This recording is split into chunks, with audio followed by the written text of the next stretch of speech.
look up comedy, it's someone who it doesn't specify stand up. It specifies somebody who does a funny routine or makes somebody laugh. So they're included as comedians. Now, when you want to say stand up comedian, then that's a different category of the comedy genre. Right. Yeah. You know what I mean? Because you got comedic actresses and actors out there. Yeah. It's comedy. Right. There's more to love than making love, baby. There's more to love than making love. What's funny comedy? Yo, you not in our lane, so quit acting like we rockin' the same. What's funny comedy podcast? Are you not entertained? It's time to man up. My live people, put your hands up. From improvisations to stand up, we band up. These haters overheated. We going undefeated. Sit downs and live interviews. It's what the culture needed. A new monopoly for black comedy. What up, good people? It's your boy Money Mind, Media Mind. All mine. Say what you want. Just spell my name right. You know. I want to welcome you to What's Funny today. It's going down, man. We got my boys in the building. Yes. No cute faces today, so it's gonna be a different conversation. Yeah. All right. I want to shout out my dog Knowledge in the building. What's poppin'? What's up, family? Happy to have you in the building, kid. Money man, Mind, you know. Media Mind. What's up? Next up, man. We are at war. This is my Ken Syrian brother. Y'all don't know what he did today just to show off the kicks that he has on. Okay. Our resident comedian, Sean Morgan. What up, Yes, sir. dog? Hey, Yes, sir. I'm good. Back off injured reserve. Yeah, Right. back off injured reserve. And man, without further ado, man, this is important. This is Yes, special. important. Yes, important. This is necessary, man. There is no long intro that I can give this brother, man, but I just like to say trendsetter, actor, comedian, genius, if you will. Yeah. My guy, y'all guy, my boy. Got Torry in the Yes, building. sir. Yes, Let's sir. G2D, the place to be. Got kicked out to Mama's University. What up, fellas? What up? What's What up? good, Appreciate dog? you popping Oh, through. good, oh, good. I said we black today. I said you got your black joint on. Yes, I got sir. All black everything. my, got Everything my dope is Robert, black. My Robert Glasper, black radio saved my life. I love yeah. Robert Glasper. Yeah. He's solid. And he fuck with Yeah. Chicago. He be here way too much. Yeah. Look at him with Chicago he's pass. solid cat. He Yeah. blessed me with one of these, one of his hoodies. Yeah, man. that's fire. Yeah. I want to start with this. What you got going on, man? Because like some people may say, man, I haven't seen him since Life, which is my favorite movie of all time. But obviously you've been busy, over the last 20 some odd years. But what brings you to Chicago, and what else have we missed? Comedy brings me to Chicago. I mean, I'm from St. Louis, live in LA, but only a few things can bring me to Chicago because, I'm from St. Louis, a better city. No, we're not gonna do that. But go ahead, though. So only thing gonna bring me to Chicago is the comedy, the women. Y'all got some top Yes, black sir. women, and the popcorn. Yeah. It definitely ain't the Cubs. Definitely ain't the White Sox. It ain't the Bulls. It ain't the Blackhawks. It ain't none of them. It's got to be comedy, coochie, or popcorn. Because your hot dogs are overrated. Glizzies. Wow. Yeah, I'm not on Okay, that. St. Louis is the birth of the hot dog. 1904 World's Fair. So I don't know how y'all can have the best hot dog when it's created in St. Louis. And pizza. We got the best pizza in the world. Who got the best pizza? St. Louis. What is it called? Emo's. Emo's. Pizza. Thin crust, not a big deep dish. That's not even pizza. That's a pot pot. But I got love for Chicago. Y'all birthed some of the funniest comedians to ever grace a stage, man. I gotta give Chicago a shout out on that, man. And the comedians that come out of here, man, it's just crazy, crazy good. But that's what brings me to Chicago stand up. Did you play All Jokes Aside? I never played All Jokes Aside. And this is funny. So I played the United Center twice. Okay. I played Navy Pier. I played Regal. I played Chicago Theater. I played Erie Crown. And I played Schaumburg, the Improv in Yeah. Schaumburg. And now Riddles has always been on my list to play because I just always heard Damon and Right. D-Ray, the Right. stories that I used to hear from Yep. Riddles. So it's like, I just wanted to have it on my bucket list to check it off my bucket list. Like, Right. I did it. You know what I mean? Just say I graced that stage. Who's hosting today? Stick or I don't have a Damon? host. No host? No, I don't. I like hosts sometimes. Okay. But my opener, Tony Yep. Llewellyn, man, has been on the road with me, and so we just rock out. I do a lot of time, and Gotcha. shows should only be a certain amount of time. Yep. So you know, it's just you have a host and you have a featured, and I'm greedy with the stage time sometimes. I'm 33 years in. Yeah. So I got a lot of shit to talk about, and I like to talk about it. I mean, not that I'm not trying to give a local comedian a shot, Right. but you know, and plus it allows Tony Tone to get the host and the feature paid. So Gotcha. it takes their money up, Yep. which is, you know, Damn, I don't know if I heard that before. I guess is that how common is that? I don't know. I mean, well, he could write his own ticket, so Well, he it's can counted for him. just the whole. Yeah. Nah, I mean, you have some people who do, you know, relay shows. Like Right. I've Right, done tag that with team. Yeah, with I've done that with like Tierra and different stuff. Gotcha. So it's not super common, but Right. it can happen It can depending happen. on like the Okay. headliner, because like you said, if he want to run long or whatever he want to do, less is more. You got that and Tony right. Tone is a headliner himself. right. Yeah. He's just, you know, he usually works with me or Don DC Curry, but he's a headliner himself in his own right. Right. Yeah. And I normally don't like headliners opening for me because, you know, it's just, I want to give somebody a shot that don't get those opportunities. For like sure. the younger comedians. Yeah. I prefer a woman on the road with me, to be Yeah. honest, because women make up most of the audience in comedy shows. Right. And we get up there as men and talk our shit, and nobody's speaking for the woman. Yep. So I always prefer a woman, and I've had a few women on the road rock with me, and was killing it, and they went on to do other and bigger things. So Tony Tone has been on my, you know, on my line for a long time, wanting to open up, and for years and years and years, and just had to wait the opportunity to come, because the list is long of comics who want to just go on the road. Not necessarily that I'm some, you know, it's Right. just the fact that they know they're gonna get respected on the road with me. I don't disrespect another artist like that. Right. So talking about like women in comedy, there was a period of time I used to manage Lil Rel for about 8 Yeah. years. Took some time off, came Now, back. Lil Rel or Big Lil Rel? Lil Rel during the transition. Got it. During the Got it. transition. Okay.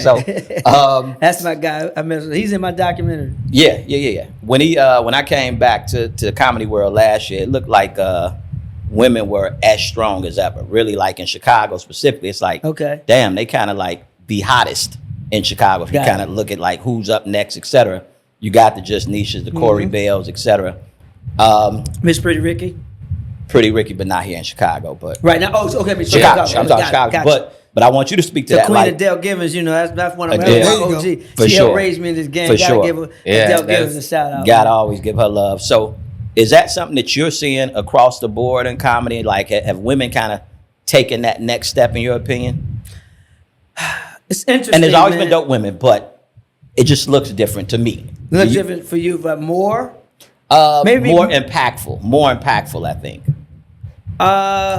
It's long overdue for sure. No doubt. You know, and as far as impactful, I love what Samora is doing with the Legends of Laughter tour. Yep. She hosts and she bring, you know, a bunch of guys on the show. She also does the other one, Queens, all the Queens. All Queens, man. Okay, yeah. man, yeah. So I love what the women comics are doing for themselves, but also reaching back to the comedians who don't get to shine. Right. And as far as like impactful, that's impactful. Yes, sir. That's what's dope. Tiffany Haddish Tiffany, is yeah. doing it as well. She's Yep. using her celebrity and her art to lift other comedians up, whether it be male, female, or even Chicago's own Flame. Flame who's- Monroe, who's, yeah. I don't know what the correct title is. A transgender. Flame. I just say flame. Flame. Yeah, Flame. Yeah, I we mean, can I use get it. it right. I don't want to disrespect. Nah, I don't think Flame gets disrespected. Like Flame- it just, Flame- flame Flame is has- flame. Flame has, you know, Flame the only. their own title for what Flame is. Yeah, Flame that's what I'm do- saying. yeah, flame yeah, is flame, flame. Like yeah. flame Yeah, I don't got want the titties pronoun- and the I don't want the penis and be pronoun like, I process don't like coming gay after people. You're like, y'all like gay people. Right. What the fuck? Pronoun process will come after you, boy. Yeah, Flame the only person that's part of the LGBT community to be speaking against the LGBT community. Hey, but you know, I think Flame just speaks truth. Yeah, Yeah. absolutely. Period. Nah, And, I you love know, Flame. Flame. I is can't. I amazing. ain't mad at that. Let me ask you this. So does Flame fall into the women of? Chicago. That's funny. It's- I guess Where the Flame, oh, your question, where the Flame fall? I would say in so. the women being impactful conversation. You know,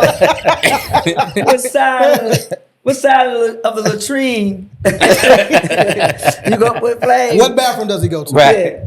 And That's where that's you the got biggest she- bit that I'm she, working right? on right Yeah. That's the biggest bit. That's you the work- biggest bit I'm working on right now. I What? think I perfected it. The bathroom shit, because it's all this confusion. So instead of genders, I think they should just put a dick on one door and a vagina on the other. We don't care what you feel like on the inside. What the fuck is on the outside? But they should also have a picture of a baby on it too. And that's for like, where were you born at?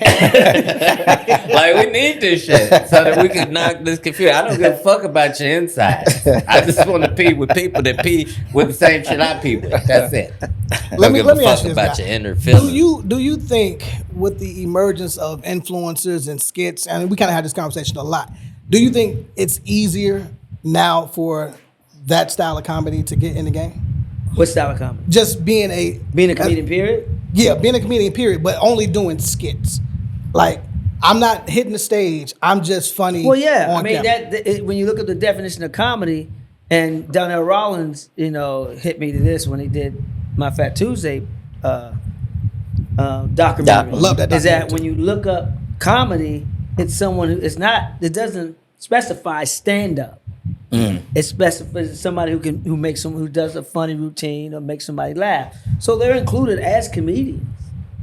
Now, when you want to say stand-up comedian, then that's a different category of the comedy genre. Right. Yeah. You know what I mean? Because you got comedic actresses and actors out there. Yeah. It's comedy. Right. Yeah, nah, I just argued with Jamie about that last night. Crazy. Okay. Yeah, because he was saying the same thing. And I was like, well, I think that, this is my personal opinion, Gallagher smashed watermelons. Right. So I would call him more of an entertainer No, than a comedian. no. He was like, no, he's a 'cause comedian because people Well, laughed at the well, splash. I don't think and I he's was a like, comedian, though. Well, that's what he was classified. I think he's a comic, not a comedian. Boom. Okay. And There I've you said go. this several times before. What's There the you go. fucking difference? It's a A very comic big says difference. funny things or does funny things. A comedian makes things funny. Perfect. Okay. So you have Perfect. comics like Gallagher who will make you laugh, right? And a lot of comics are like that. It would just set up joke, funny, stand ovation, whatever. But you have no idea who the fuck they are. A comedian will be vulnerable. You're transparent, exposed, and just tell your story and take you on a ride. And when you leave a show with a comedian, you take a piece of them home with you because you know who they are. They opened up Facts. their life, their darkness, and made you laugh. Right. So there's a difference between a comic and a comedian. And there's no disrespect to the comic. Right. And no disrespect to the comedian. It's just that sometimes it's time to be both.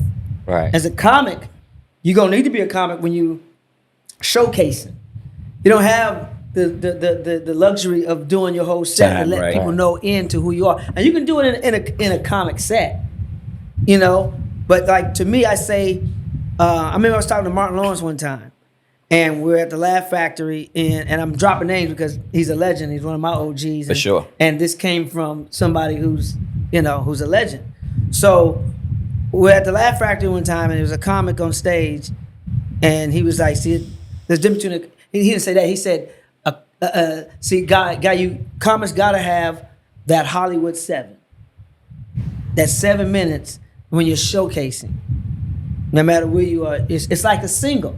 Yeah. You're a new artist coming Yeah. out, you're a rapper or a singer or musician, you got your single. Hey, it's my single. Right. It's my mixtape, it's my single.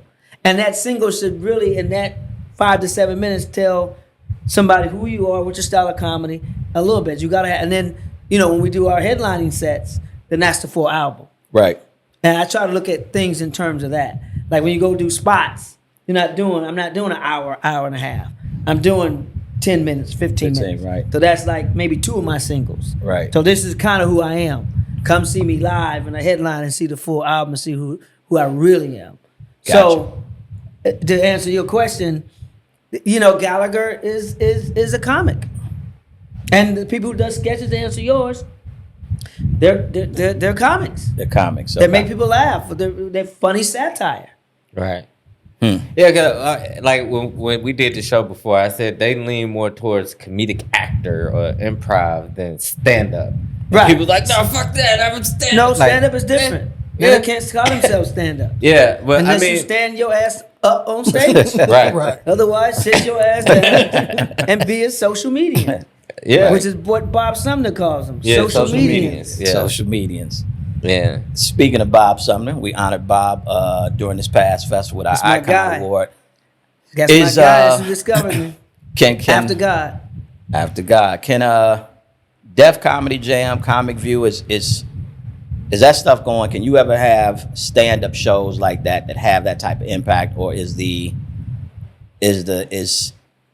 too out there now where those shows can have impacts where people are gonna check in, whether it be watch it real time, watch it online? They've had plenty of stand-up shows afterwards, but not the same impact. And can we ever get back to that? Absolutely. I'm pitching one right now. So I prayerfully we do. I don't believe in hope. So prayerfully, yeah, we'll get back to that. I mean, nothing's really that new under the sun. For sure. Right? And the old saying of why reinvent the wheel? Right? Because you can't reinvent the wheel. Yeah. But my saying is you can put some new rims on that motherfucker though. Right. Still a comedy show showcasing stand-up. Yep. But how do you make it? What's the it? And I tell people that in no matter what you're doing, whether it be stand-up, gardening, whatever you're doing, the comedy show, what's your it? What is your it? What is going to set you apart from everybody else?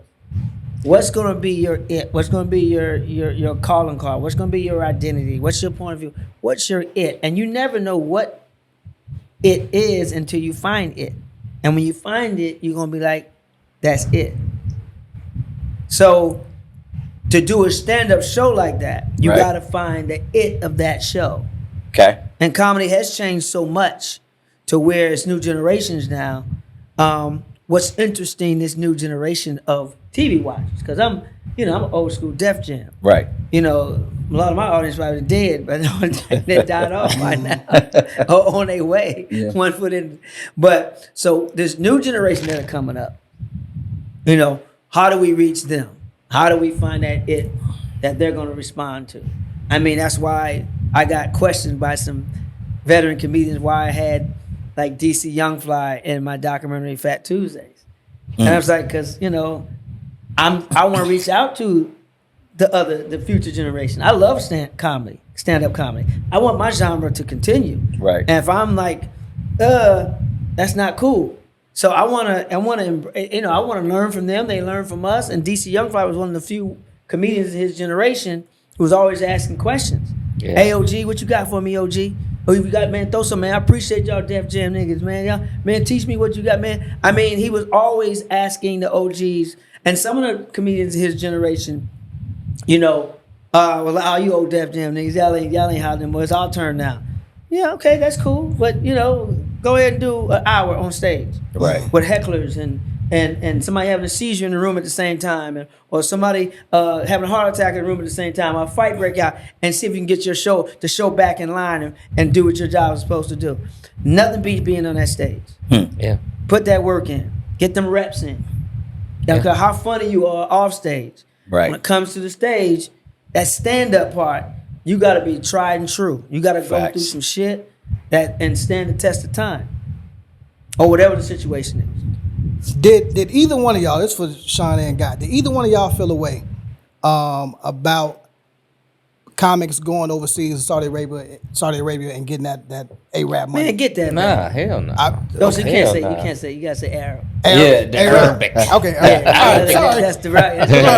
Yeah, just so you won't get. Nah, you know, I don't. Okay. No You one. can't say. no, hey. I was being hip hop in my mind. You know what I'm saying? Yeah, but I you know, think- you're gonna be global with this. There you go. So just, you know, Speaking that's into like them existence. calling us, you know, Yeah. N-word. You flew out there them nigga shows. Yeah, you little nigger just insert the show. Yeah, you can't. All right. Yeah, But with no, the I hard- didn't have a problem with it. Okay. Nah, I don't think anybody has a problem with it, especially when Chappelle said why he did it. You know what I mean? Like, yeah, it's a lot of sensitivity going on here. It's a lot of it's different, man. Man, this Like, country is so damn hypocritical. it is. All the stuff that this country has done to people over the years, especially us, Right. And continue to do. There you go. Yeah, Right. and when you come on, man, come on, really? Yeah. Yeah. Really? Nah. I mean, and it's Not to get too political, but it's like, come on, really? Right. yeah.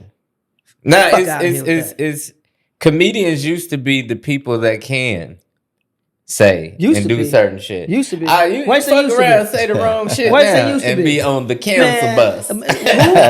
Cancel I culture. don't give a fuck, Cancel culture has personally. been canceled. Well, Cancel culture happened. I've never fuck cancel culture. I never subscribed yeah, to it. I don't agree with it either. I feel like and I'm vocal we about reserve it. the right to say. It's like, if our First man, Amendment right is the freedom of It's speech, still the then how do freedom you of speech, penalize bro. a person? It's still the freedom. for We speaking still freely? say what the hell we want to say. Yeah. Now you're gonna may suffer the consequences, but you ain't about to silence me. Yeah. You gonna tell me what's funny to me, Right. and me try to perfect my craft and test it out. You ain't a real comedian, a real artist. If you ain't taking risks, Right. and Right. trying shit. If it don't work, it don't work.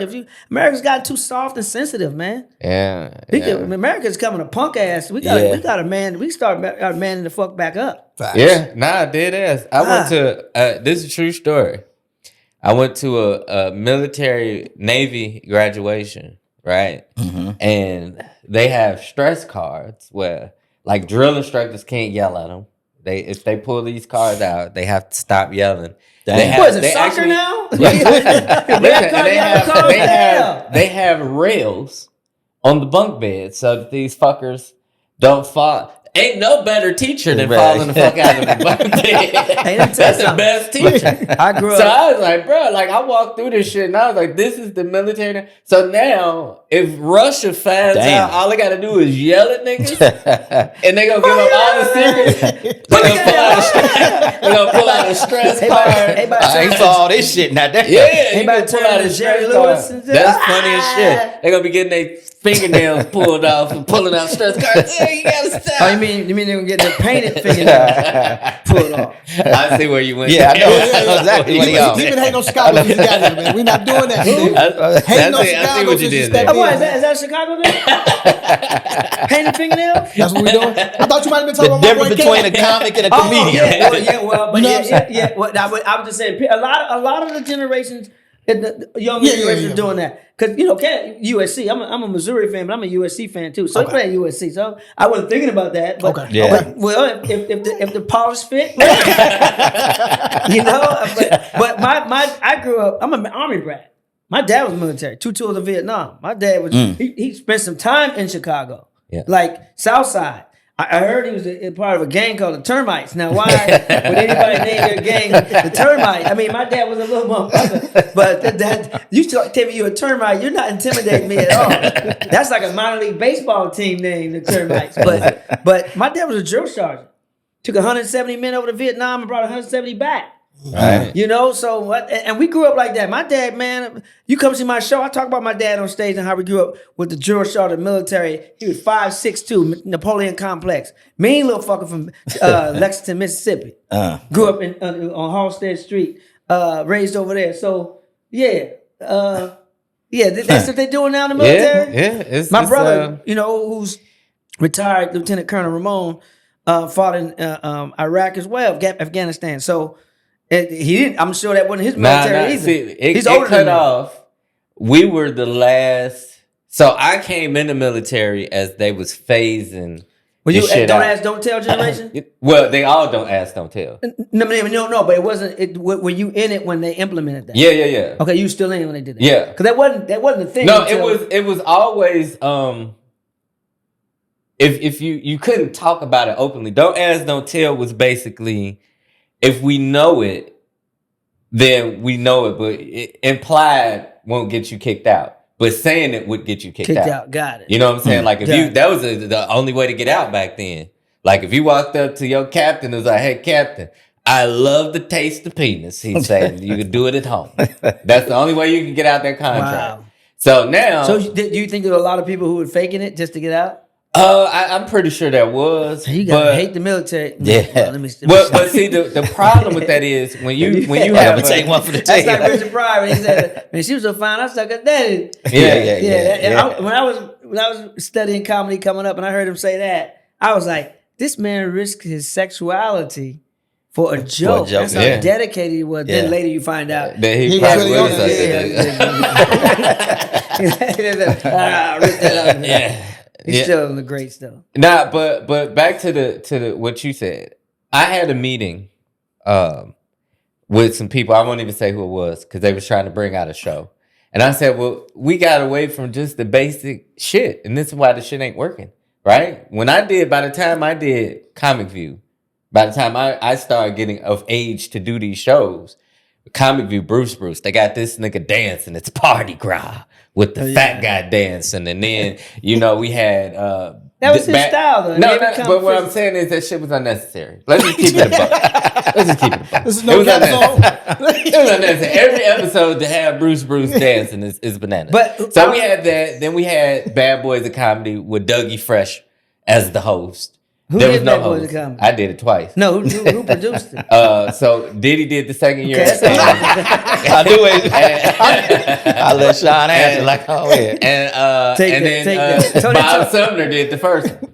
I know. You know what's fun? No. Let me tell you. Let me tell you. Me and Bob talked, Yeah. and because I was doing Phat Tuesdays, and because I was on the West Coast, he would ask me for names. Right. Because Bob is the guy. Yeah. Right. And sometimes you can't be everywhere, and so he just asked me, did I miss anybody? So I gave him a few names to do. I wasn't going to do it because I didn't particularly like the contract. Right. Those contracts back when they have you sign back then are crazy. Like Yeah. I did Last Comic Standing, and they own you. Yeah. They own anything. And not you do just for a that, while. when you do black projects, they pay This ain't- scale, but this- no residual. Like Well, they really make you sign your life away. That was the old BET regime. Yeah. That I hope that's still not that way, but that was kind of like put a bad taste in my mouth with that in a way, because here we are, a black network who's supposed to treat you better than how the white networks were treating Right. you, and They were actually treating us worse because Yeah. Def Jam flew you out. Yeah. First of all, flew you out. Yeah. Sent a limo to pick you up, to fly you out. Right. 5-star hotel, paid you a nice amount of money, and flew you back home, and transportation and all of that. And the thing about it was, if you bombed, they just didn't air you. Right. What I didn't like, what Comic View was doing, and that was the old regime, was they wasn't flying comics out. No, $150. They paid $150 to do the show. Yeah. And if you bombed, they aired it and made fun of you. Yeah. With the Which is crickets. taking money off your table. If right. someone's watching you, what promoter is going to book you? I need him. What Right. what audience Her. is going to come see you Right. if they see you until they put crickets over you? Yeah. And every comment, and sometimes we have similar topics. Right. They're not the same joke, but then you put all those topics together. It just made us look bad from a network that's supposed to be propping us up and making it. They're doing it now, but back then that regime, and I mean not everybody in that regime, but that show was, to me, doing a disservice to black comedy. Yeah. And I've held, I used to hold BET auditions at Phat Tuesdays, for Comic View. Because I wanted to get comics on the show, but that was that regime where it's like that wasn't a good look for us stand up wise. Yeah. And I did the show a couple of times. It never was. It never went back to regular, right? So when Def Jam came back, Didn't they?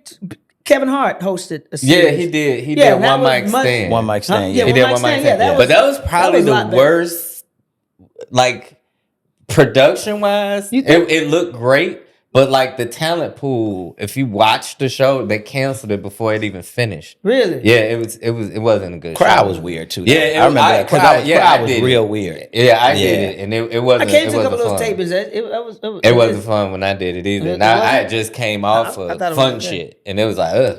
So when I don't even think I aired, which was good for me because I think- didn't even really want to be associated with it. I think I think production wise, I think It looked great. Why Def Jam to me will always be the top is because of that team. First of all, from Gallimore to Stan Lathan, who directed every episode, Russell Simmons, Bob Sumner, Sandy Capri. Warnick. Kid Capri played a huge part. Kid Capri, Yeah. Martin, my brother Joe Torry, shout out for sure. But it's how they did the audience. Like the audience, Yeah. the audience, they changed the audience, not have the audience there all day and feed them like they're prisoners and Right. and that it would change the audience out. Or if they had a balcony, if they would put the people who was in the balcony first show and make them come down to the floor and make the other ones go up to the balcony. So you had a fresh, it's all about the audience and the And energy no and doubt. how the audience is mic'd No Right. and all of that. I did warm up for a lot of those episodes. The last season that they did it in New York, and it was just a different feel, different vibe. It's all about your production. Yeah. I mean, comedians are comedians, but if you feel like you don't feel special, if I don't make you feel special, you don't make you feel good, then that's gonna come out in your performance. Yeah, Right. I mean, like even and no shade at BET. I'm more than grateful for everything they did for my career. Yeah. But it was like It's not black owned anymore, but go ahead. Yeah, nah, but but I'm saying even White guy owned it, even but the hey. producers and the different people that's still out here doing shit. Yeah.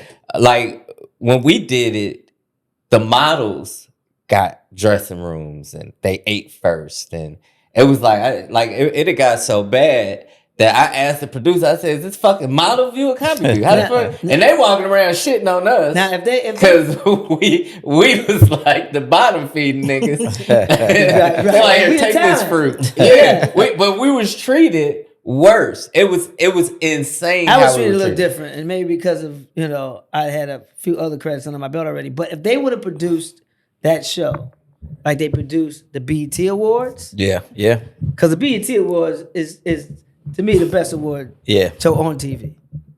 Period. It's elevated, no So doubt. if they would have put that amount of energy and resources into Comic View, then it would be it would have been yeah. that. I think comedy stand up comedy could It's like- come back. I just think Wait, think, it's what never you- left.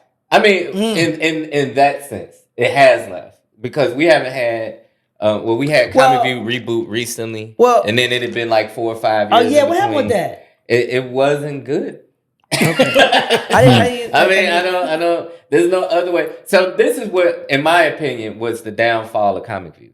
It was Friends, right? Everybody was booking Friends, whether they was good or not, and they weren't booking. Like I literally did the Best of Chicago audition, right? Me, Deion Cole, Wildcat, Marlon Mitchell, Marcus Combs, God rest his soul. This all one show. None of us made it. Wow. None of us. Not one of us. But then there was people that made the show, and we was like, how in the fuck did these people, nobody from Chicago, from the heavy hitters of Chicago, Right. nobody Made the made the show. But it was people 2-3 years in comedy that made the show. And now you have, and it's no disrespect to Samore. I love Samore. I have the utmost respect for Samore. But you have her hosting a bunch of people that ain't really whatever. So what do you expect her to do? Like, she can't carry this motherfucker. Her job is to keep you entertained to the next person. Right. And she not gonna give you her best shit because she still tours herself. Right. So now She you always got, right. you got a Samoa's host. always right. You got a host that wants everybody to do well, but you giving her a shit hand. You done put Jordan on a team full of bullshit and expect this team to win. And it's like you can't. You do put that. Jordan on the Washington I Wizards. said, I said we've seen that. Yeah, just yeah. the Tyloo And so then you look at her and it's like, what do you expect her to do, bro? Like, she has to go up in between every person that's not doing great and try to bring this energy back up with her shit that she can't use Right. here. What was that because shot? it was what was the last one shot? LA. LA, yeah. I think it was Yeah. LA, yeah. Sometimes LA audiences are Yeah. Yeah. different, and I Yeah. love LA Dirty Draws. To me, it's the greatest city in the world. I'm not gonna lie. Yeah. No disrespect to St. Louis, but LA to me is a great city in the world. But sometimes LA audiences can be a little bit jaded. Yeah. Because They done seen it all. well, yeah, you can go to, especially coming up, you can go to a Phat Tuesdays or a Chocolate Sundays or Mo Better Mondays or Monday Rays and see Chappelle pop on stage or Right. Chris Rock or Kevin Hart pop on stage or Chris Tucker or Joe Torry or whatever. You see a pop on stage, so it's not Right. Right. You know, it's kind of like or you know, Russell who's this? Peters. Yeah. Who are you? Yeah, so it's like we're spoiled out there with Yeah. the amount of same thing in New York. Basically, when you go to the Cellar Comedy and Cellar, Gotham yeah, and all yeah. them, you getting it's like an all-star game, Right. Yeah. when you're in New York and LA doing that. right. So you need to do it in a city that's excited to see Absolutely.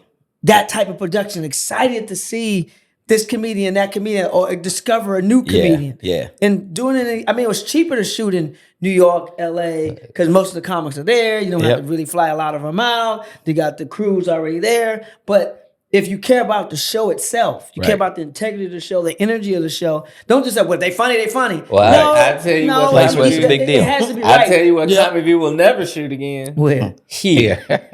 That shit was a fiasco. I did it here. Yeah, I did it here. Yeah, that They shit told me I was a hosting. fiasco. They told me I was a guest host. But Yeah. they told me I was a guest host. Yo, that celebrity shit- guest host, and end up putting me in with the regular. It I was don't, weird. I don't think they was able to use any That of was the at the footage. Regal, wasn't it? Yeah. Yeah, I don't at the think they Regal. were able to use any of the footage from Chicago. No, you did. They- Because mine. Only people like you did good. But everybody else, I was there. That was the thing with the. If you weren't the U's, the Don DC Currys, the people they knew, the Rodney Perrys, did they shit. But everybody else, I promise they threw that tape in the garbage. That shit was bad. It was real bad. Like, and I was embarrassed. I remember being mad because I was like, God damn, bro. Like, this is what the fuck y'all do. We finally get the shit. It's at the Regal. We on 79th Street shooting BET, and y'all booing niggas. Y'all not clapping. They asking y'all to clap. Y'all sitting there because you mad that the last nigga didn't do good. You like, fuck clapping, nigga. They You know what? they ain't You cutting know what that I shit. blame? You know And what this I shit was blame? free. I blame- And it was free. And it was free. But that was the problem. Nah, I blame Michael Jordan. Oh Lord. I'll tell you why. How did his airness? I'll tell you why. Because I don't think Jordan was not playing at the time. I don't think No. that was happening. So there was no championships. And while the Bears certainly weren't winning championships. Lord. The Cubs definitely weren't winning no championship. So the city, the morale was down. City's just down, huh? And I want somebody to do this research. I always thought about this. Somebody need to do research on a city, on the crime rate. When one of the professional teams are doing things like winning championships and not. And I say that because in 2010, I was on a Maxwell George Scott tour, right? And we were in St. Louis, my hometown. And I always want to, as comedians, we research what's going on in the city. Right. And I'm always going to go to sports teams or crime first, right? Or politics. And at the time, we were not the greatest show on turf anymore. The Rams were still in St. Louis. And crime was at an all-time high. And I remember it being that high when the Rams were winning. So I want to see what the research is on a That's a very city. interesting. Because when you win, because like even when a hockey team wins in a city, a Stanley Cup, black people walk around with hockey shirts, exactly. on down. I think because Chicago- it's a pride. Now we was violent as hell in the 90s when we was winning. I think we dispelled that rumor Yeah. because when Yeah, we Jordan was- was women, niggas would get killed for his shit. Yeah, it was a killing Well, that's field. different. That's get given a shoe. That's different. But that I think was- the morale, it affects the morale of a city. Yeah. can buy that. When a sports team or you have somebody like a Jordan. We just won the championship, the WNBA. Let me jump into that this definitely real. don't count. Let me jump into this before we. Yes, it does. No, yes, it does. Hey, it was I'm a 17 WNBA people at fan, that man, parade. since 1997. You shouldn't be. I love the women's Anytime game. that comes on TV, turn it off. No, I love the women's game. Let me tell you. Chicago Sky. Now, I trash. used to No, like the smart. old ones with WNBA like Cynthia trash. Cooper and Well, yeah, that's when I started them. watching in 97. The Cynthia Cooper and Cheryl Swoop shit. yeah. Let's Yeah, not I forget can Lisa fuck with Leslie. it. Yeah, Lisa Yeah. Leslie. Yeah. So because here's the Rebecca, thing. what was her name? Rebecca Lobo. Rebecca Lobo. Yeah. Yeah. So- I'm about to walk off. No. We are not. I'm We're not doing supporting the the WNBA WNBA. conversation. You can support. You're right. Have you invested? I go to games and I pay for I can get tickets free. When they You first, should. No, man. That's Shit is disrespect bad the ladies like product, that. Let me tell you, they used to come to Phat Tuesdays when the league first started and give me tickets to give away to the audience, and that's how I became a fan because the Tone, US, yeah. Team USA was killing it, the women's team. Yeah. So I support the ladies, man. Okay. You got a daughter? Yeah. Okay. Two you got of a them. mom? You got sisters? Yeah, I What if love they women. play? I love women. What if That's they cool. play? What if they play? It's You bad. wouldn't- It's a bad product, man. Let's just turn it off at the head. Let's not do this. I respectfully disagree. Real quick, guys. So we had I we used to had date a WNBA game. So. There you go. Let's get to the bottom that, of the yeah, end. that on stage. But that's not why. Okay. But yeah, so we had Ryan Davis on. We got into comedy beefs. that's my guy. Okay. Right? So I think they've always gone on, right? This Oh, whole yeah, social absolutely. media thing, Just more public now. just more public now. But he made a statement about, with these comedy beefs, it impacts the ability for the audience to get a Harlem Nights. Those types of things where you get all of these comedians coming together to produce something great for the audience. Kind of walk us back and talk us through like life. Harlem Nights, we kind of got, I saw a lot of the comments, people like, well, Eddie and Rich wasn't really like that, so on and so, they came together for the greater good, but they weren't necessarily. Well, Richard Pryor actually stated why that was. You He mean said Harlem he was- Nights? Yeah, Harlem I mean, Nights, if yeah. you've seen the interview, Richard Pryor actually said it. He was like, when I seen Eddie Murphy, I knew my time was up and I didn't like it. And so he explained that was what his problem with His Eddie issue Murphy was. was. He was like, I seen my replacement. Right. And Eddie, and that was difficult for Eddie because Eddie directed it and starred it. Right. And I'm sure Right.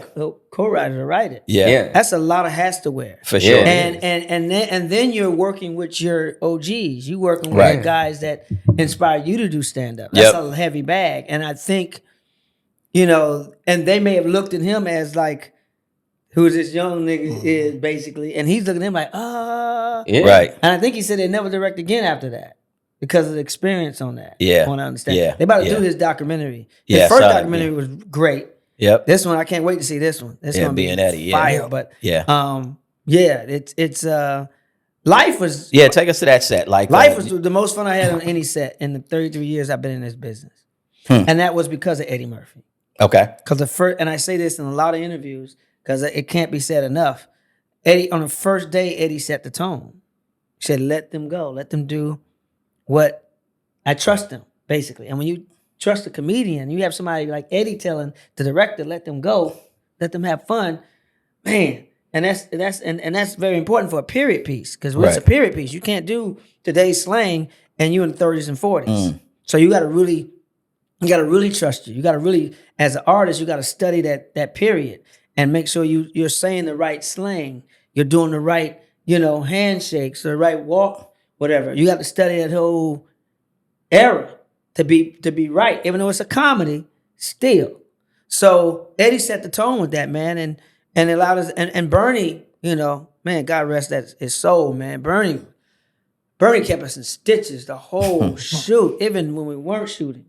And I say this all the time. Usually, when you have stars like Eddie Murphy, Martin Lawrence, when they're done with a scene and they're getting ready to set up the next scene, anybody go back to their trailers. Right. Bernie would be holding court, telling stories, having Eddie and Martin and all of us just dying. Dying. I mean, I spent a lot of time with Bernie back then because I was the first host of the Kings of Comedy Tour.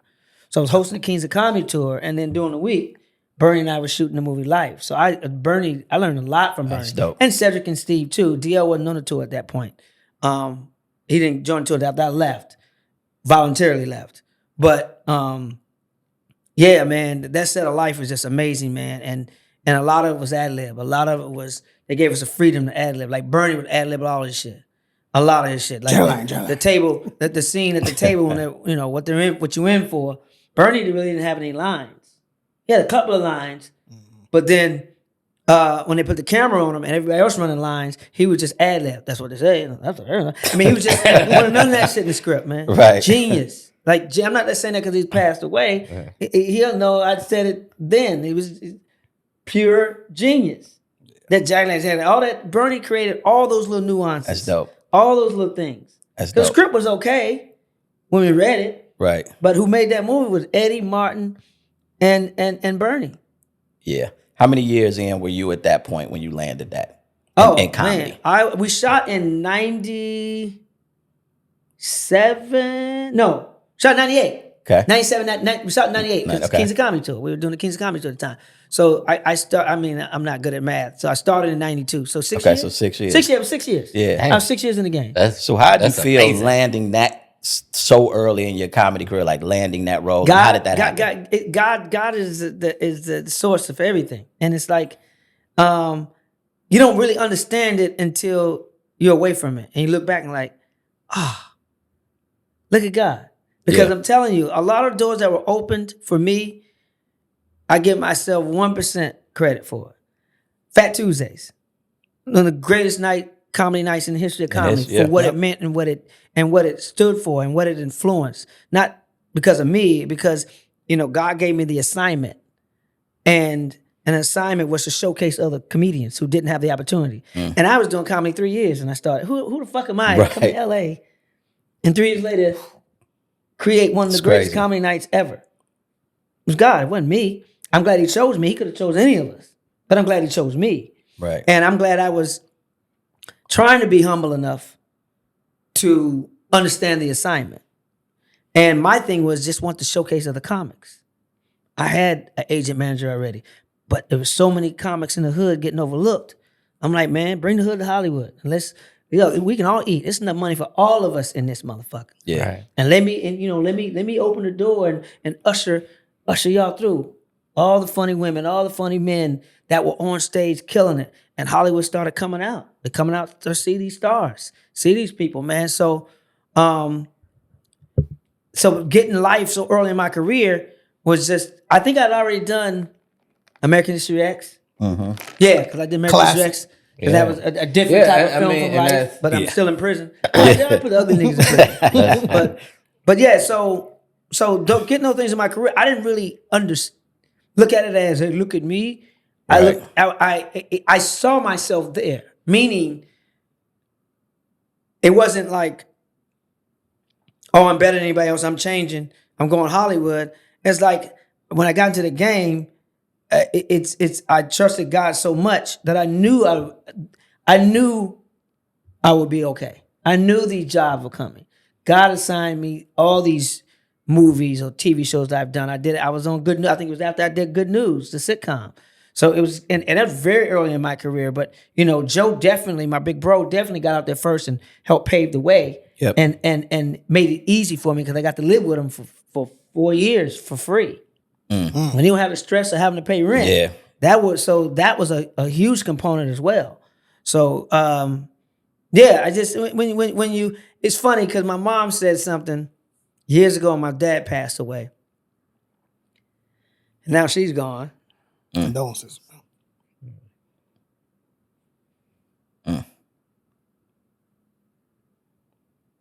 Let me come back to that. No, Yeah. well, okay, no. Let me Take time. We can circle back. Yeah, So- absolutely. My mom I was with my mom when my dad passed away. It wasn't too long after that. And she goes, she said something. I said, Mom, now I know where Joe gets his arrogance from. Mom, you pretty arrogant.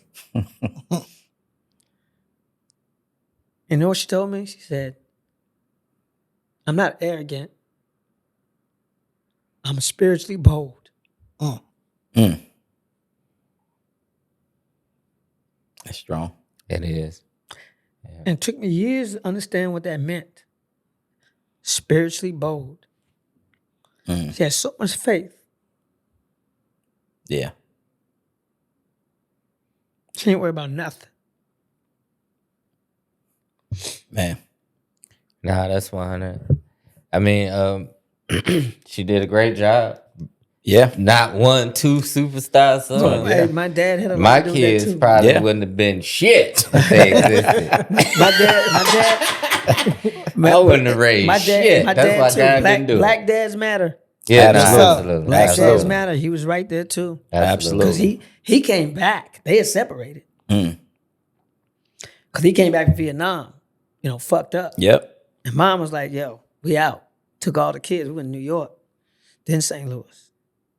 And he was like, yeah, I'm not letting them grow up without a pop. So he came back and our lives were in like Technicolor again. It was in Yeah. black and white. And we was Real- on our own. real man Mom, shit. Mom was doing the best she could though. Yeah. 6 kids by herself. Single mom. Yeah. Rough. But Yeah. anyway, yeah, so spiritually bold. I like that. And man, now I understand what that meant. It's Yeah. like, you walking in with, it's like I hate to say this, but when the Dallas Cowboys had a great offensive line and you the quarterback and you back there, you got all day to throw the ball. Yeah. Right. Because you got your linemen Yes. protecting you. You can hit the, Yeah. For sure. Get it in. I hate the Cowboys, but We all do. but then they had that offensive line. That quarterback can sit there all day and throw the ball, and that's Yeah. spiritually bold. When you got a good line of defense, which is God and His angels, Yeah. you got all day to throw that ball. You sit in the pocket for an hour. Let me ask you this, because I think everybody can respond, but the level you're at in the game, the relationships, et cetera, my guess is comes from a bit of a different place. And so in addition to giving me your Mount Rushmore of comedians. I hate that I'd question. love for you to tell me. I'd love for you to share a Worst little bit question in about comedy, why go ahead. each person. So I'm not even saying the best or the greatest, but just your Mount Rushmore, right? I tell you, I have a question that I say instead of that. Okay. Because that's, there's no disrespect or slight to anybody. Sure. My question is, when I ask comics, if your life depended on it, and you had one comic to pick, dead or alive, to do a set to make your oppressors laugh and keep you from getting killed, who would that comic be? Who would you trust doing That's that heavy. show? Everybody. That's know my heavy. answer. That's heavy. Do you have one? I would probably go Richard Pryor. Everybody know my answer's gonna always be Bernie. I'm going Kevin Hart. Oh, you gonna die. Yeah, I'm going Kevin Hart. I'm just playing. I'm just playing. None of my bad answers. Yeah, Nah, yeah, I'm just, yeah. I just be fucking Mine with is Bernie Mac. Yours is Bernie. Okay. Mine That's is real. Bernie Mac. That's real. Because I spent so much time with my brother as well. Yep. When I say from the time of doing Life and the Kings of Comedy tour and all of that, I mean, yeah. Yeah, I mean He's Bernie. to be around him, like Because Joe, I was to say a Joe kid. is easy. That's Yeah. easy. Right. That's easy. That's a layup for me. Right. But Bernie Mac. Yeah, I mean, as a kid, like being around him, you know what I'm saying? It was a certain type of energy.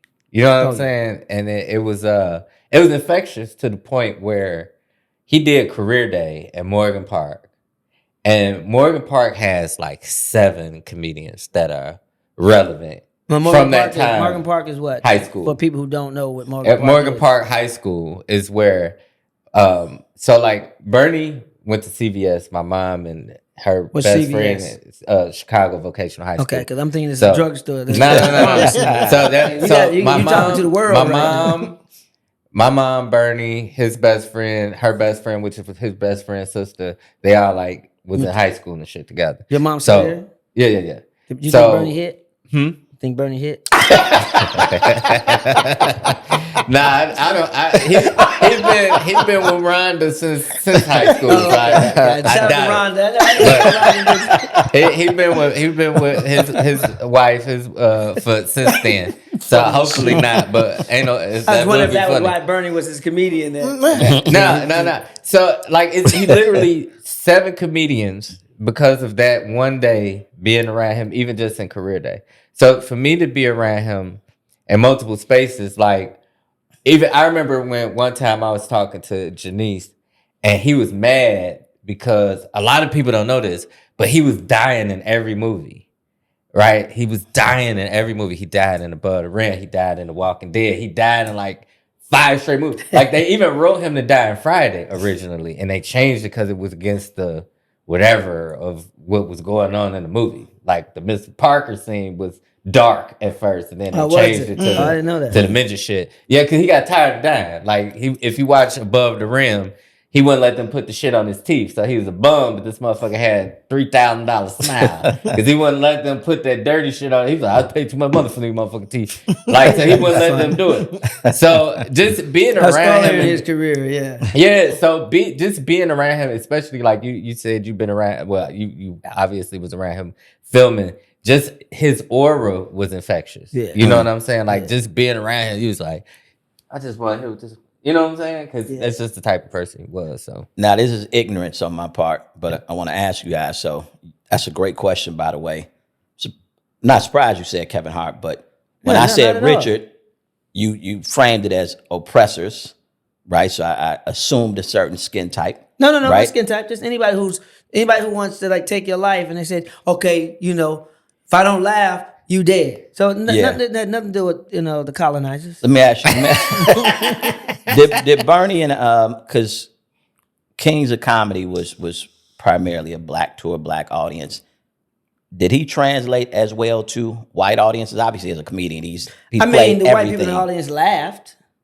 I think Bernie's early knock in Hollywood was they couldn't understand him Yeah, because he, couldn't understand. We understood him perfectly, but they Yep. couldn't understand him. You know, and he didn't adjust to like, appease them because that's Right. not Bernie's style. But I think he listened and got more comfortable in his comedy skin and settled in my opinion. Right. Bernie was always going to be Bernie, but you're going to listen to like you said, you're tired of dying in a lot of movies and stuff. You said Bernie said, and you then I'm sure everybody got tired of getting looked over for a lot of the parts he knew he should have gotten. Maybe because of that, and maybe made the adjustment. You got to make some adjustments. Right. You got to play the game a little bit, Especially if it's something right like before that. you got to play the game right until before they tell you take your clothes off. You just play it up to that point. Yeah. Play the game a little bit. Just don't take nothing off. Right. Right. And what I mean is, No, but I mean that wasn't a nude bad scenes. thing. Yeah. Nude It scenes wasn't when a you're not bad on thing to camera. fix. To articulate more and not Right. mumble your words together wasn't exactly like, Right. man, fuck these people. Right. You know what I'm saying? It makes sense Right. to be more clear and where people can comprehend what you're saying. So I don't even think that was a bad knock, because if you do look at early Bernie, like, who's the man Bernie? He was like, it's put it on the titties. Yeah. This motherfucker said, I'm put motherfucker on. Yeah. Like, you know what I'm saying? So I can understand how white people. you settle. I'm like that with new rap. Yeah, right. I'm like, what the fuck did he say? Okay. You settle in as an actor once you find your acting skin. And I know when I first did Good News, the sitcom I was on UPN, it's my first sitcom as a regular. I guest starred on Sparks, and I guest starred on, Martin. But my first as a regular, and I was because you tape in front of a live audience. I'm a stand-up. Right. So I see an audience, I'm a performer. Right. And I was performing rather than acting. And I'll never get this. One of the black cameramen. I saw him on the weekend at a coffee shop. We just bumped into each other. He said, "Man, love what you're doing on the show." He said, "But you have a mic on. You're mic'd, and the camera sees you." I said, "Okay." He said, "So you can bring it down a little bit." Like, I'm glad he told me that. I wasn't like, "Man, fuck you, nigga." Right. He was like, "Man, you don't have to be as, basically saying, nigga, you ain't got a coon." Right. Yeah. Calm down. Chill. And that was a very classy, subtle way of saying, but I was new, you know what I Right, mean? I was right. excited, and that was a very classy way to say, don't coon, don't be out there cooning. Right. And it was a great note. I'll never forget that note. Because and it's one thing I learned from, you have to listen, you have to be a sponge, no matter how long you've been in the game. I'm in 33 years, I'm still learning. And I'm American History X, working with Ed Norton, knowing the subtleties. Film is closer. Sitcoms, you can be a little bit bigger. You got 4 cameras on you. You can be big and loud. Boom, whatever. Not as big as I was at that point, but you can bring. Film is a little bit more subtle. It's more about and the acting with the eyes and subtleties and things like that. And that's what I learned from Ed Norton. Actually, and who said it first? Actually, before Ed was Martin Lawrence. So I was a PA on the Martin show, and I used to have to deliver scripts to Martin. And I remember delivering scripts to his house where he lived at the time when he did the show, and he was watching that big screen TV. Remember the one, the Naka TV? Yep. Martin ended up taking that home. That's So I went over to drop the script off, and he was down there watching a Bruce Lee movie on Laserdisc. Some of y'all don't remember the yeah. Laserdisc. You had to flip Yeah, that the bitch size over. of an album was Yeah, like big a record. DVD. Yeah, you had to flip Yeah. that bitch over. You couldn't watch the whole movie. And he was watching Bruce Lee. And he was like, it was a moment when the camera was right here on Bruce Lee. And he said, "God, watch this. And Bruce did move where his eyes moved. And it was so powerful. He stayed still with his eye. He said, "See that? See, that's film. You don't have to be as big on film as I am on the show, but there's subtleties." And then when I got on the set with Ed Norton, I remembered that, and I saw him doing it. And I was like, yo, it's one of the greatest actors of Yeah, our generation. absolutely. Yeah. Yeah. I want to ask you a question, and this is,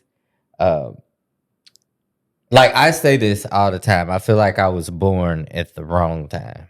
Right? The way you look like you shouldn't have been born at all. Shouldn't have been born at all. But go ahead. And see this. You Let me double back on this too. You should end up on the side. I did Phat Tuesday. I don't know if you remember that as a young comedian. Young, yeah. Who do you remember who was on the show? It was Earthquake. Of course, you hosted Earthquake. Sherry Shepherd. It was a bunch of people. You sure it was Sherry Shepherd? I want to say it was Sherry Shepherd. See, Because it was the same night. I'm going to tell you what night it was. It was something for Robbie Reed. And we were all in there. Bob was there too. So see, it was here's other the thing people. about that. Because me and Sherry Shepherd go back and forth about her doing the show. I swore up and down she did the show. She said she never did the show, and we never booked her. I said, "Are you crazy?" I'm damn near positive she was on that show. Because it was like a Robbie Reed kind of showcase when we done thing. taping this, we gonna call Sherry Shepherd. I was just at her show last week. Yeah. in New York at her taping, and we gonna call. And I want because she claims she never did Phat Tuesday. Yeah, I'm And I know I booked it for Phat Tuesday. I'm- My I'm- boy Terrence Reynolds in St. Louis who had booking it. Shout out to Terrence. Yeah. Matter of fact, he's still booking shit. Yeah, he's still yeah. Yeah, He learned from Phat Tuesdays. Right. It's funny because Terrence, I used to get on Terrence. Terrence was loyal but a horrible employee. Because he had no sense of urgency. And I'm Right. go. Terrence does things in his own time. Right. And I'm organized and very anal retentive.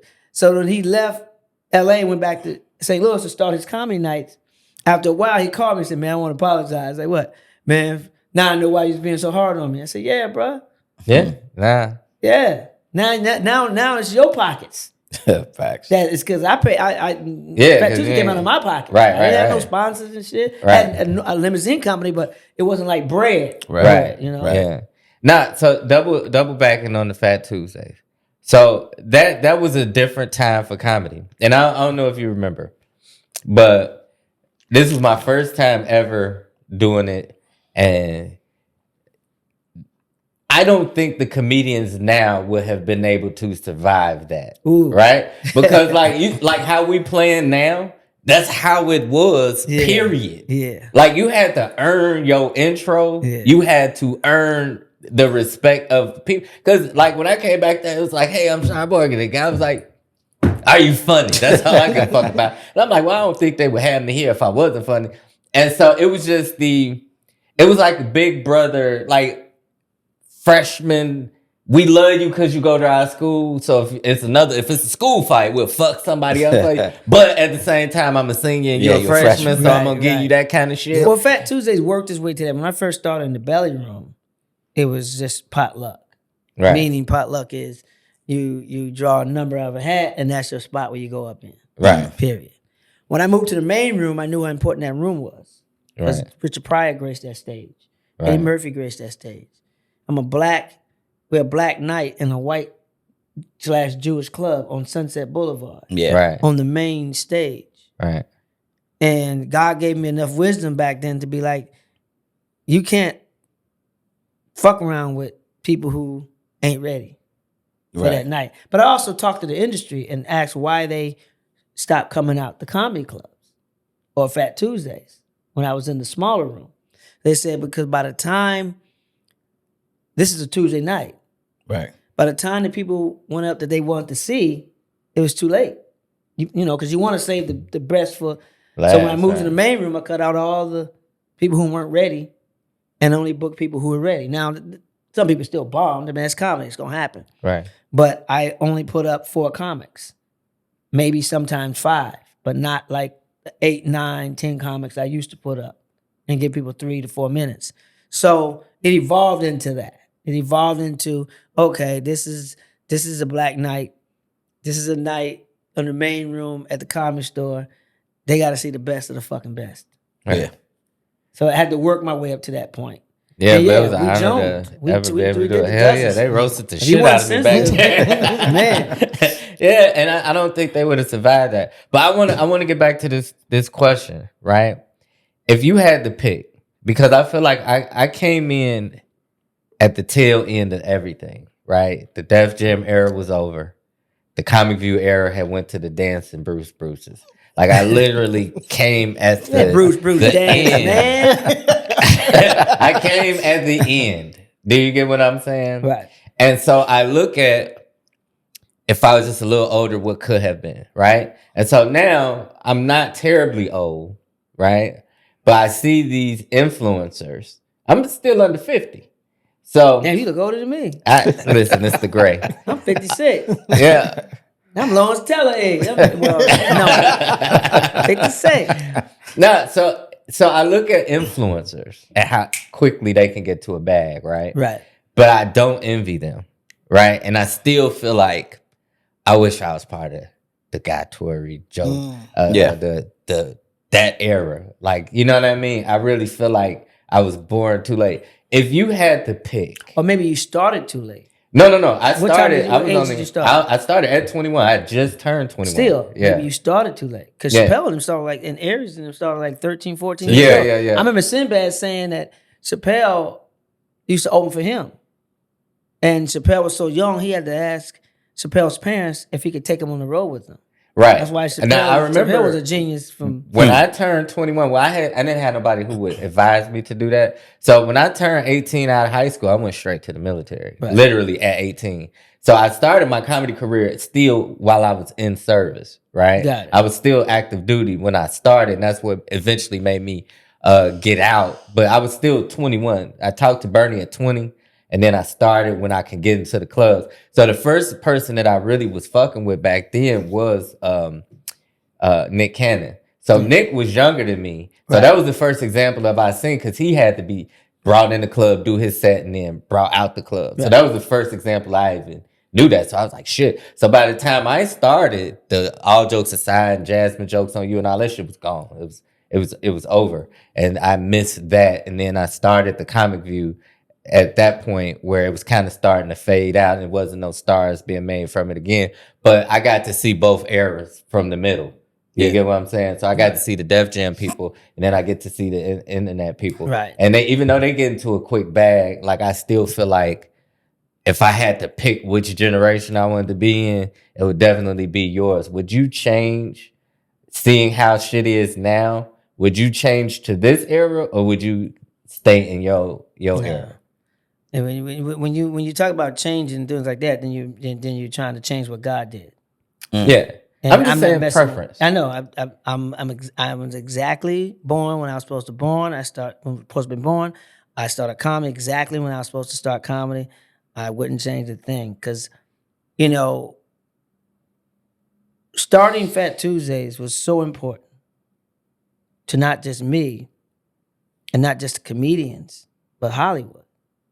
It provided a lot of black stars for Hollywood to come see and showcase and be in the movies and box office and things like that. And there, shout out to Robbie Reed, because that's who was there that night. Robbie Reed, yes, Yeah. put me in my first movie. Don't Be a Menace to South Central, I Drinking Your Juice in the Hood. Yep. So, no, I wouldn't change a thing. I mean, it's like when people say, "Oh, I'm gonna reinvent myself." You're gonna do better than God. You can rebrand yourself, but to reinvent yourself is now. I guess that's what the transgender community is doing. But I don't recommend it only because God is the greatest, and how you gonna do better than Him? Yeah. Now that's like No somebody offense told to me. the pronoun real. posse, but That's just like an old nigga told me this some years back. He said, "You see women, they got the fake lashes, they got the fake hair, they get boob implants and all that." He said, "So if God can't please these bitches, you ain't gotta say it." that is hilarious. Yeah, that's one of the funniest shit I've heard. And it's funny, but If God can't please these bitches, I don't know who can. yeah, we don't stand a chance. We don't here, stand man. a chance. What I mean, we talk a lot about business here and the business of comedy and the comedy business. What It's is show it that- business. What don't they know for young comics when you talk about influencers and comics and comedians, stand up? What are they missing? Oh man, the grind. They don't understand. Like I have a lot of comics, and I'm just gonna be real. And probably people are gonna get mad at me for this or whatever. No one will. I get a lot of comics who ask to want to go on the road with me. Gonna open up for years, and because it sounds good to come back to your town and say, Right. I just got off the road with so and so. No matter who it is, I just got off the road. That's sexy, but as a feature, I don't think and no one's talking to the comics. I talk to the comics, the young ones, to let them know I'm in different cities, especially the black ones. You know, I'm gonna talk to the young black comics. You know, a lot of them think the white clubs are hating on them, you know, because they're racist. No, a lot of times it's your act. And you can only play to a black audience when you need to be able to play for everybody. You know, not sell out, not be who you are, but you gotta appeal to the masses. Yeah. You gotta have stories that are relatable to everybody. Because if you got a white headline you're opening for, there's gonna be predominantly white audience, so you want to be able to be relatable to everybody. Right. Yeah. Right? Even if it's your black world, set your black world up and let them understand your black world. Yep. Tell it in a way where it's funny and they can understand with you. Right? But it sounds great to feature on the road. If you're not on the road with somebody like I don't know, Kevin or Chris or Chappelle, the pay isn't that great. You gotta love that shit. Right. Don't do it for the money. You gotta love the experience of working your jokes out, in a weekend, 5 shows or 6 shows in a weekend, consistently, right? In different audiences. And I one of the things I ask is like, well, how much time you got? I got 15, I got 20. You're gonna need about 45 to an hour. Solid, tight. And I'm gonna tell you why. Because if a headliner comes up to you and say, hey, stay away from politics, relationships, don't cuss, don't do crowd work. What if a lot of that's in your act? Can you take that away out of your act and still do your job? Which your job is to set the table for the headliner. Right.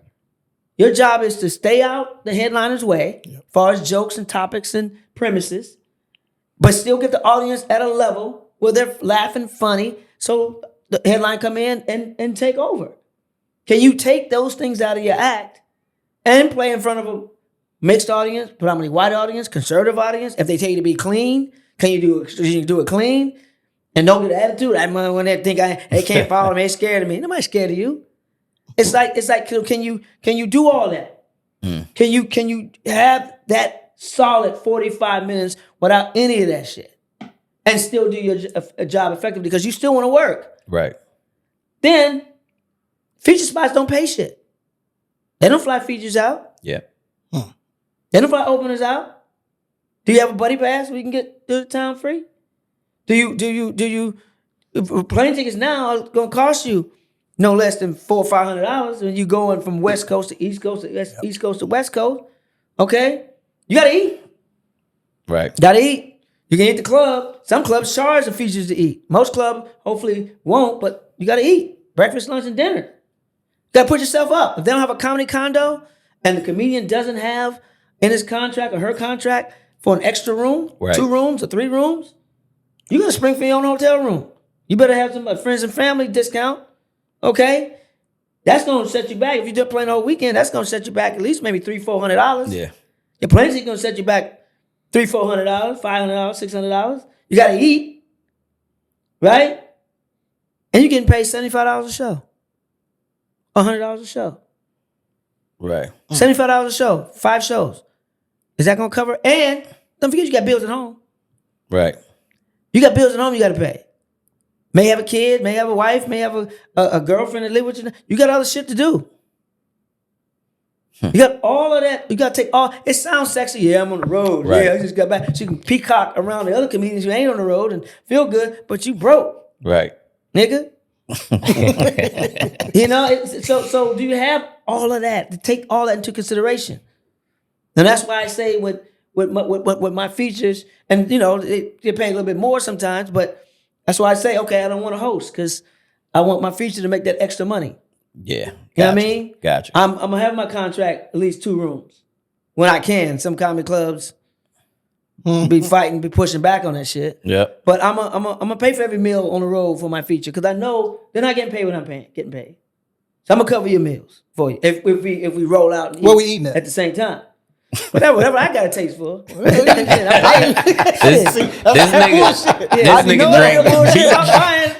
This nigga drank beet juice and ate seaweed crackers. I'm like down 10 pounds.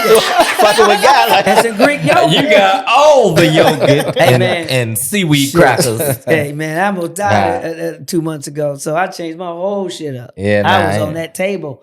And I was pleading to God, Lord, if you get me through this, I'm done. Smoking, drinking, grudges, porn, all that. Get it all up, Lord. Take me, Lord. Don't take me, Lord. Take all the bullshit away from me, but don't take me, Lord. That's but funny. no, man. But yeah, so for features out there, man. And if you, this is the other part I wanted to say. You better have something to sell. You better sell some merch to get your money. The extra money to make Facts. up for that. Facts. But some headliners won't let you sell merch. I've never understood that. I actually hate niggas that do that. I know, It's like you already getting the big check. You ain't gonna let me get these keychains out. I did the opposite. Like I had merch. And it's sitting in my storage right now. But I had a comic on the road with me who was a single mom with 2 kids. And they sold merch. So I purposely not sold my merch. I kept it. Some of it expired because it had dates on it. Don't worry, I give that to the homeless in downtown LA where I volunteer. But I purposely didn't sell merch so they can make more money. Because they would have bought my shirt. Right. I'm the headliner. It was no disrespect to the feature. I had a much better shirt.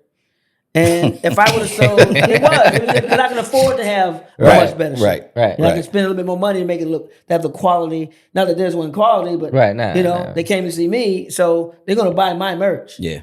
But I purposely didn't sell merch, so they can sell merch and they can make that money. Nah, and that's dope. Like that's stand up shit. And we don't get that a lot. So Guy, today you kind of mentioned you had something in the works. What do your days consist of now? My guess is, yes, you hit the road, you go out, you play the clubs, but what types of things are you working on? Kind of going back to Sean's 9 to 5 thing with comics.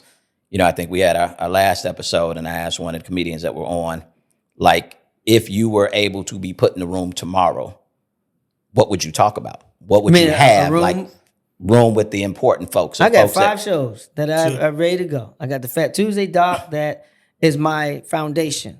Okay. And I got spin-offs on my Phat Tuesday doc. I got unscripted and scripted. Ready to go.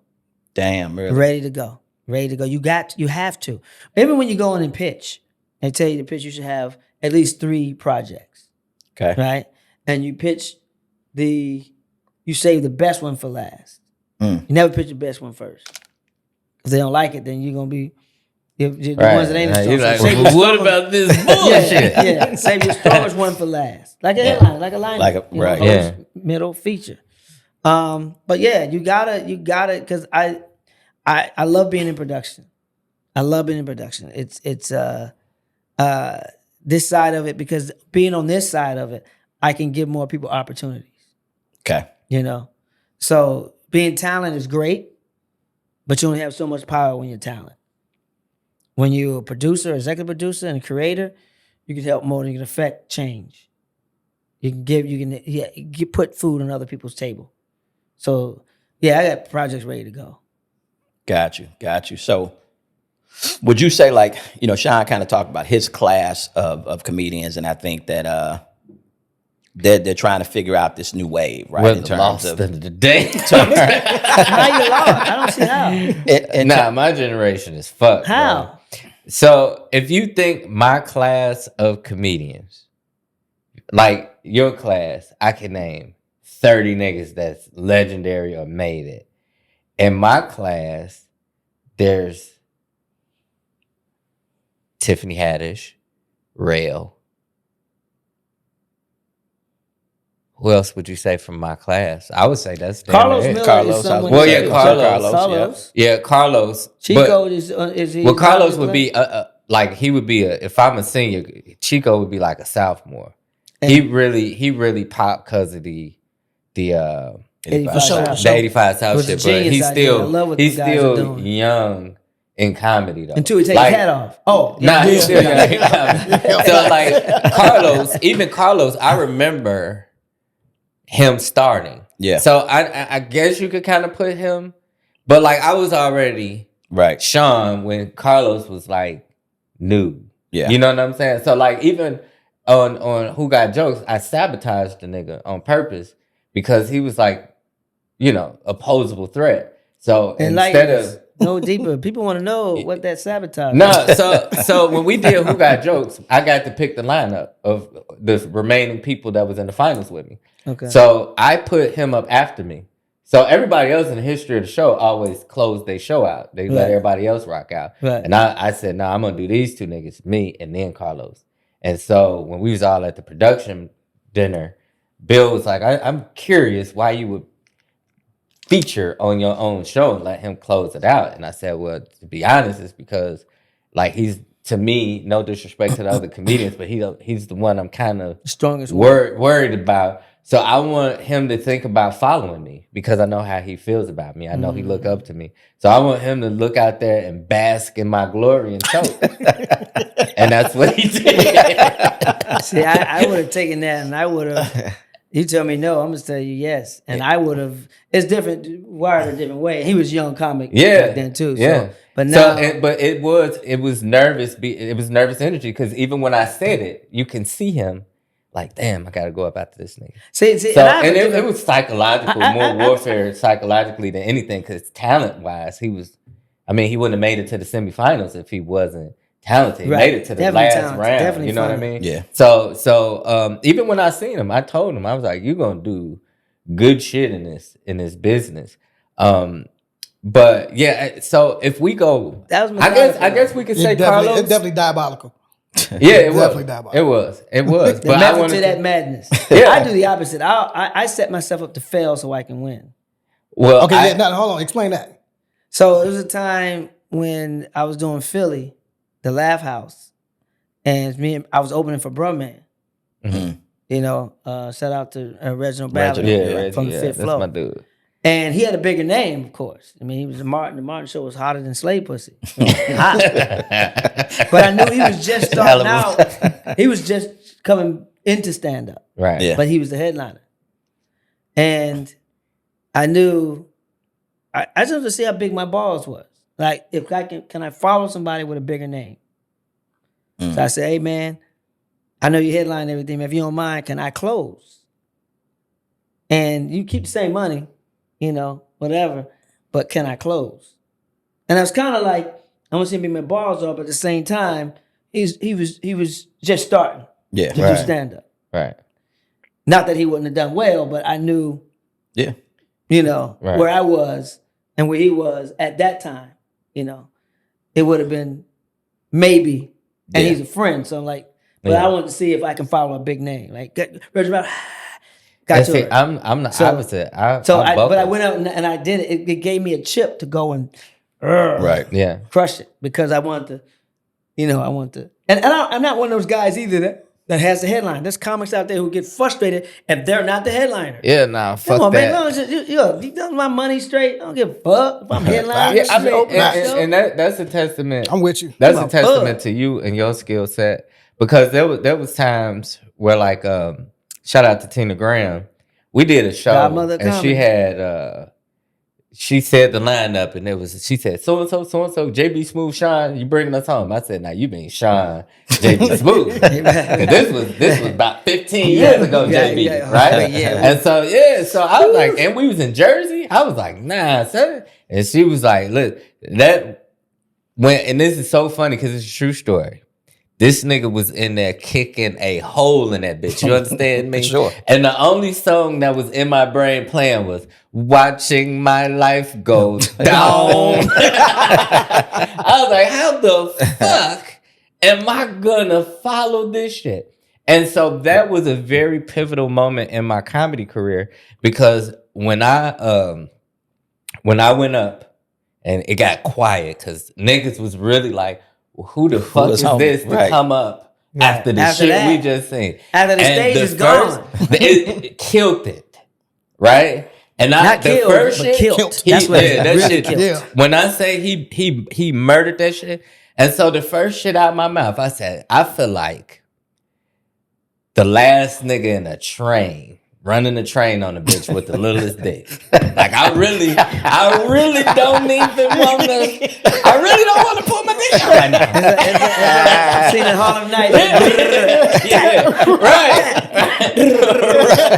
And so when I said that, it got them on my side, because I was like, nigga, this shit is insane. And so I was able to follow it. And that's how I learned to just, instead of creating energy, to ride energy. Right. You know what I'm saying? But And I that- had to and learn that's- that shit and that's literally key. on the fly. And you have to ask yourself sometimes, because I have to do this sometimes too, is ask yourself, God has me in this situation, this position for a reason. He wouldn't put me here if it wasn't for a reason. So quit doubting yourself, quit questioning yourself, quit overthinking yourself, and go up and have fucking fun. And that's when you have to look at comedy as golf. Like golf. You're not competing against Tiger Woods and Phil Mickelson. Right. You can Course. begin against a course. That's right. Right. And so fuck them other niggas. Right. So I had a moment like that when not Kings of Comedy, Def Comedy Jam tour. It was when my brother was hosting the show on TV. And I had done Def Jam maybe once, I think, at that point. Right? So I hadn't really done it. Only credit I had. And we're in Charlotte. And Adele Givens, Chicago's own Adele Givens, was supposed to host the show. Well, Adele decided she didn't want to fly anymore. Right? But she also forgets that we had a date. We had a date in Charlotte. So she found out last minute. So one of the guys, one of Joe's security who lived in St. Louis, drove to Chicago or flew to Chicago and was driving Adele to Charlotte. From Chicago to Charlotte. So it was going to take a while to get there. Yeah. The show got to start. It was myself, Reggie McFadden, Talent. Where is Reggie? In Africa somewhere. He's in Africa? That's a whole nother story. and I think it was one more person on the show. I can't remember who it was. But anyway, time was getting close to the show, and they were like, well, damn, who's going to host the show? And I was doing, it was like, guy, you host. And I was like, cool, because I'm hosting Phat Tuesdays. I mean, I love to host. I was like, all right. So I'm on stage. Well, before I come on stage, Kid Capri got these motherfuckers through the roof. Kid Capri got these motherfuckers on 1,000. He gets on the mic. Yo, what up? Y'all ready for the show? How many of y'all like my man, Def Comedy, Martin Lawrence? He ain't here. Don't step on my joke. How many of y'all like the new host of Def Jam, Joe Torry? Well, neither one of them are here. Exactly what he said. And they said, ladies and gentlemen, come to the stage, get up with Joe Torry, little brother. Guy Torry. I literally heard. And I was like, wow, okay. But in my mind, I'm like, okay. It's like that's one of my favorite songs by Gary Clark Jr. You gonna know my name by the end of the night. You gonna. So that song went out. That song went out back then. Right. But in my head, that's one of my favorite songs. Because if you don't know who the fuck I am, by the time I get up that stage, you gonna motherfucking know. Right. And I went on stage, and you know those sets when you get applause breaks. Right. And I don't get them a lot, but that night I got applause break. And I never say these words when I'm doing the show. Killed, I crushed, killed that motherfucker. Because them motherfuckers made me mad. Nigga, what? That a bitch? Right. Okay. Man, I got that motherfucker. But then by the end of the show, I was running out of jokes. Right. I was still in the game, maybe 3-4 years at that point. Right. So Talent goes on and kills. I think we had another female on there. I can't remember if it was Small Fry or Angela Means. Maybe Angela Means. They go on there and kill. Reggie McFadden goes on. Now they say Reggie's gonna close the show because he's the most veteran out of all of us. Yeah. Reggie's out there eating ass. Really? He's not doing well. Damn. So he didn't come off stage early. He's supposed to be like, they was telling Get him, on out of here, right? We're gonna have, since Adele wasn't there, we're gonna have Adele close when she gets there. So just stay on stage, Reggie, until Adele gets there. When she get there, then we'll give you the light. So Reggie had been on maybe 10, 15 minutes already. He's supposed to go on to Adele get there. They on the phone with Adele. Where you at? Oh, 30 minutes away. I'm 20 minutes away. Whatever. And Reggie McFadden bails early. I got to go back on stage. Now, I'm out of jokes, nigga. I'm just out of jokes. I done hosted with 15. I done the stall to get Right. Adele there. I'm doing 10. They had me doing 10 shit in between. So now I'm running out of shit. Right. So I'm on stage looking for jokes now. Okay, I'm looking up the mic stand. I was joking around. I was still here keeping them engaged. Not fucking with people, but I'm like, God. And now I'm like a picture looking at first base, looking at the side of the stage to see if Adele gonna bring her ass there. Like, where's she at? Cause I'm running out of shit.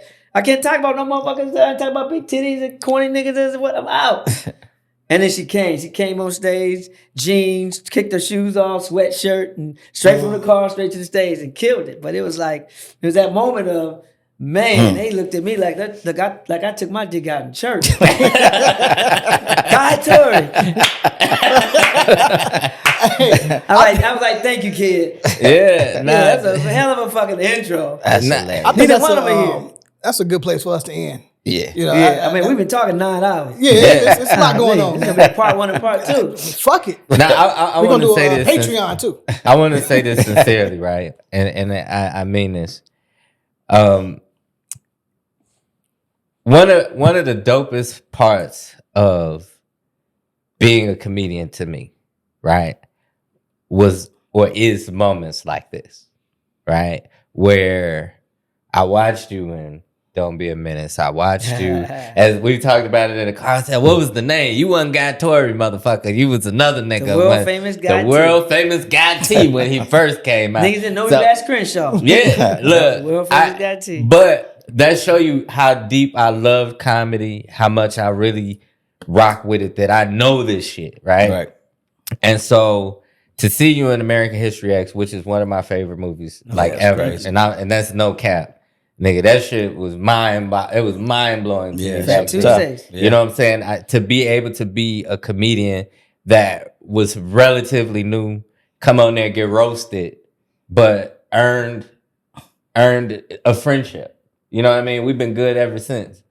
So I thank you for being here, because Thanks for the invite. you don't have to be here, and it's always a special thing for me when I can get somebody here that I'm actually a fan of. Because I mean, we have other people who Right. they're my coworkers and I love them, but it's different when it's not many people that I actually can say I look up to. Do you get what I'm saying? And I don't mean that 6'4". disrespectfully, but dead ass, like, you was definitely somebody who's always been like a big brother. So coming to do this just off of me calling and asking you to do it, I'm really grateful and appreciative of that, appreciate it, because man. you big bro. Like, God gave me the gift, man, and He gave me the experiences to share with not just you all, but to the young comics that may be watching. And it's our job to make sure we nurture our genre, that we make sure that they know what they're going through is normal. It's what Right. we went through. exactly. And I think it's much easier to be a comedian right now to get discovered because of social media. I'm not mad and bitter about it, because a lot of comedians in my generation and one above me are mad at these young comedians for having a new portal, the way to get in. Right. Don't be mad at them. I had Def Jam. The generation before me didn't like Def Jam. So Yeah. every generation has a different portal to get in and get put on. So salute it and let's learn from each other and keep our genre the dopest that it is, because it's the dopest genre, period. Yeah. So Look, y'all subscribe, y'all engage, All that. man. Thank you, Guy. Go see Phat Tuesdays, a documentary on Amazon Prime. Dope documentary too. Definitely. Super dope. Absolutely. Thank you, Sean. Robert Glassberg, we check out his music. Hell of a musician. He is. yes, sir. Thank you, Knowledge, my brother. Knowledge in the building. All the time, bro. I'm Media Mind, and we out. Peace.